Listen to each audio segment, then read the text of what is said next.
ఇంగ్లాండ్పై one day series clean sweep చేసిన team India అభిమానుల దృష్టి మాత్రం మొత్తం రానున్న ఛాంపియన్స్ ట్రోఫీపైనే ఉంది. బోర్డర్ గవాస్కర్ ట్రోఫీ ఓటమి బాధ నుంచి భారత జట్టు అభిమానులు ఇంకా తేరుకోలేదని చెప్పాలి. ఈ బాధని తగ్గించాలి అంటే అది ఛాంపియన్స్ ట్రోఫీ గెలవడంతోనే సాధ్యం. రోహిత్ ఫామ్లోకి వచ్చాడు. అటు కోహ్లీ కూడా ఇంగ్లాండ్పై 3వ వన్డేలో హాఫ్ సెంచరీ కొట్టాడు. ఇలా బ్యాటింగ్ పరంగా పర్వాలేదనిపిస్తున్నా బౌలింగ్ విషయంలో మాత్రం ఫ్యాన్స్ వర్రీ అవుతున్నట్లే కనిపిస్తోంది. గాయం కారణంగా ఛాంపియన్స్ ట్రోఫీకి బుమ్రా అందుబాటులో లేకపోవడం పెద్ద దెబ్బ. బుమ్రా స్థానంలో హర్షిత్ రాణాకి అవకాశం కల్పించింది బీసీసీఐ. ఇప్పుడు ఈ అంశం వివాదానికి కారణమైంది. దుబాయ్ పిచ్లపై ఏమాత్రం అనుభవం లేని హర్షిత్ను ఎందుకు తీసుకున్నారని ఫ్యాన్స్ ప్రశ్నిస్తున్నారు. గతంలో గంభీర్ కేకేఆర్కు మెంటర్గా ఉన్న సమయంలో హర్షిత్ రాణా అతనితో కలిసి డ్రెస్సింగ్ రూమ్ షేర్ చేసుకున్నాడు. కేకేఆర్ కోటాలోనే హర్షిత్ రాణాను తీసుకున్నారని గంభీర్ వ్యతిరేక వర్గం ఆరోపిస్తోంది. అటు మిగిలిన బౌలర్లుగా షమి, అర్షదీప్ ఉన్నాడు. షమి ఈ మధ్య గాయం నుంచి కోలుకున్నాడు.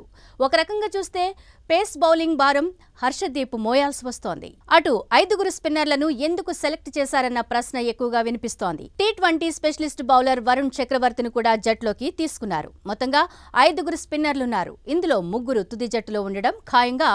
బ్యాకప్గా ఒక స్పిన్నర్ ఉంటే సరిపోయేదానికి అదనంగా మరో స్పిన్నర్ను ఎందుకు తీసుకున్నారన్న విమర్శలు వినిపిస్తున్నాయి. ఓపెనర్ యశస్వి జైస్వాల్ను పక్కన పెట్టి మరీ బీసీసీఐ ఈ నిర్ణయం తీసుకోవడం పట్ల ఫ్యాన్స్ ఫైర్ అవుతున్నారు. ఒకవేళ శుభమన్ గిల్ ఓపెనర్గా విఫలమైతే ఏం చేస్తారని ప్రశ్నిస్తున్నారు. ఈ మధ్య కాలంలో జైస్వాల్ లాంటి న్యాచురల్ బాల్ స్ట్రైకర్ని ప్రపంచ క్రికెట్ చూసుండదు. బీజీటీలో తన ప్రతిభను ప్రపంచానికి చాటిన ఈ యువ కెరటం వన్డే జట్లో కూడా ఖచ్చితంగా ఉండి తీరాలి. మరోవైపు కేఎల్ రాహుల్ బ్యాటింగ్ ఆర్డర్ను అదే పనిగా మారుస్తున్నారు. ఇది చాలా మైనస్గా మారింది. నిజానికి నెంబర్ 5 పొజిషన్లో రాహుల్కి అద్భుతమైన రికార్డుంది. 57 యావరేజ్తో 1200 రన్స్ చేశాడు. కానీ గంభీర్ ఏమో అతడిని నెంబర్ 6లో పంపిస్తున్నాడు. ఇలా ఎందుకు చేస్తున్నావని మాజీ క్రికెటర్లు సైతం గంభీర్పై మండిపడుతున్నారు. ఇలా కొన్ని సమస్యలు ఫ్యాన్స్ను వేధిస్తున్నాయి.